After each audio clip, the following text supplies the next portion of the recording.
नमस्कार। आप सभी का एक बार फिर से स्वागत है हमारे चैनल भक्ति ज्ञान में।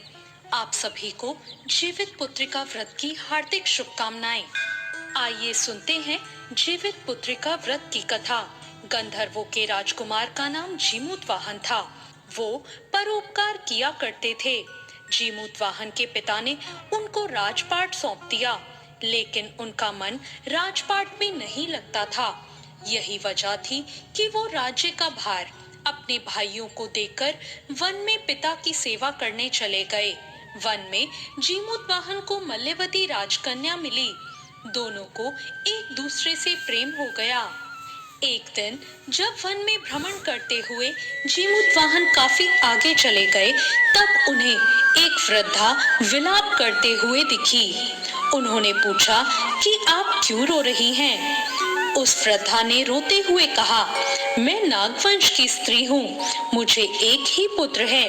पक्षीराज गरुड़ के कोप से मुक्ति दिलाने के लिए नागों ने ये व्यवस्था की है कि गरुड़ को रोजाना भक्षण के लिए एक युवा नाग सौंपा जाए। आज मेरे पुत्र शंखचूड़ की बलि का दिन है। आज मेरे पुत्र के जीवन पर संकट है और थोड़ी देर बाद ही मैं पुत्र विहीन हो जाऊंगी। एक माँ के लिए इससे बड़ा दुख क्या होगा कि जीते जी उसका पुत्र ना रहे। जीमूतवाहन को ये सुनकर बहुत दुख हुआ। उन्होंने उस वृद्धा को आश्वस्त करते हुए कहा, डरो मत, मैं तुम्हारे पुत्र के प्राणों की रक्षा करूंगा।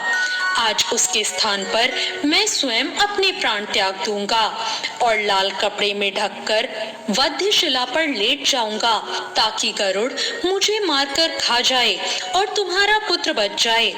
इतना कहकर जीमूतवाहन ने शंखचूड़ के हाथ से लाल कपड़ा ले लिया और वे उसे लपेटकर गरुड़ को बलि देने के लिए चुनी गई वध्यशिला पर लेट गए। नियत समय पर गरुड़ आए और लाल कपड़े में ढके जीमूतवाहन को पंजे में दबोचकर पहाड़ के शिखर पर जा बैठे। गरुड़ ने अपनी कठोर चोंच से जीमूतवाहन पर प्रहार किया। जीमूतवाहन के शरीर से मांस का बड़ा हिस्सा भी नोच लिया, जिसकी पीड़ा से जीमूतवाहन की आंखों से आंसू बहने लगे और वो दर्द से कराहने लगे। अपने पंजे में जकड़े प्राणी की आंख से निकले आंसू और मुंह की कराह सुनकर गरुड़ बड़े आश्चर्य में पड़ गए, क्योंकि ऐसा पहले कभी नहीं हुआ था। उन्होंने जीमूतवाहन से उनका परिचय पूछा। जीमूतवाहन ने सारा किस्सा कह सुनाया कि कैसे एक स्त्री के पुत्र की रक्षा के लिए वो अपने प्राण देने आए हैं। उन्होंने कहा, आप मुझे खाकर अपनी भूख शांत करें। गरुड़ उनकी बहादुरी और दूसरों की प्राण रक्षा के लिए स्वयं का बलिदान देने की हिम्मत से बहुत प्रभावित हुए। उन्हें स्वयं पर पछतावा होने लगा। वो सोचने लगे कि कैसे ये मनुष्य दूसरों के पुत्र की रक्षा के लिए खुद की बलि दे रहा है, और एक मैं हूँ जो देवों के संरक्षण में हूँ, लेकिन दूसरों की संतान को खा रहा हूँ। उन्होंने जीमूतवाहन को मुक्त कर दिया।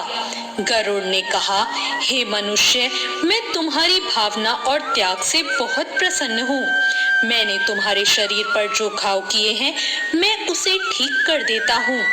तुम अपनी प्रसन्नता के लिए मुझसे कोई भी वरदान मांग सकते हो। राजा जीमूतवाहन ने कहा, हे पक्षीराज, आप तो स्वयं सर्वसमर्थ हैं। अगर आप प्रसन्न और वरदान देना चाहते हैं तो आप सर्पों को अपना आहार बनाना छोड़ दें। आपने अब तक जितने प्राण लिए हैं उन्हें जीवन दान दें। गरुड़ ने सबको जीवन दान दिया और नागों की बलि न लेने का वरदान भी दिया। इस प्रकार जीमूतवाहन के साहस से नाग जाति की रक्षा हुई। गरुड़ ने कहा कि तुम्हारी जैसी इच्छा वैसा ही होगा। हे राजा, जो स्त्री तुम्हारे इस बलिदान की कथा सुनेगी और विधि पूर्वक व्रत का पालन करेगी, उसकी संतान मृत्यु के मुख से भी निकल आएगी। तब से ही पुत्र की रक्षा के लिए हर साल भाद्रपद मास की अष्टमी पर जीमूतवाहन की पूजा शुरू हो गई। ये कथा कैलाश पर्वत पर भगवान शंकर ने माता पार्वती को सुनाई थी। जीवित पुत्रिका के दिन भगवान श्री गणेश, माता पार्वती और शिव जी की पूजा एवं ध्यान के बाद ये कथा सुनाई जाती है। तो ये थी आज की कथा। आपको ये कथा कैसी लगी कमेंट करके जरूर